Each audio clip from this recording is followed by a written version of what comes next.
লম্বা সময় ধরে পেস বিভাগের নেতৃত্ব দেওয়ার পুরস্কার পেলেন তাসকিন আহমেদ। বিসিবির কেন্দ্রীয় চুক্তিতে শীর্ষ ক্যাটাগরিতে জায়গা পেলেন অভিজ্ঞ পেসার, আর নিজ থেকেই কেন্দ্রীয় চুক্তি থেকে সরে গেলেন মাহমুদুল্লাহ। শিয়া বাটার ও ভিটামিন ই সমৃদ্ধ lily glam beauty soap. Lily, always beautiful.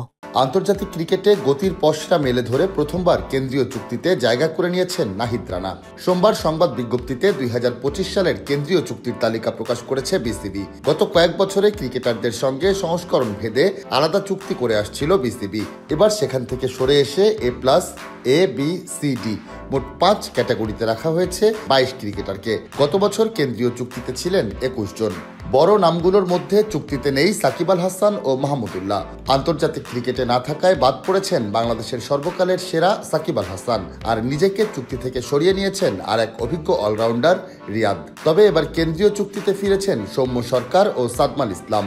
A+ ক্যাটাগরিতে সর্বোচ্চ 10 লাখ টাকা পারিশ্রমিক পাবেন তাসকিন। এছাড়া A ক্যাটাগরিতে থাকা শান্ত, মিরাজ ও লিটন পাবে 8 লাখ, আর B ক্যাটাগরিতে 6 লাখ, C ক্যাটাগরিতে 4 লাখ ও D ক্যাটাগরিতে থাকা ক্রিকেটাররা পাবেন 2 লাখ টাকা করে। মুশফিকুর রহিম ওয়ানডে থেকে অবসর নিলেও A ক্যাটাগরিতে রাখা হয়েছে এই অভিজ্ঞ কিপার ব্যাটারকে।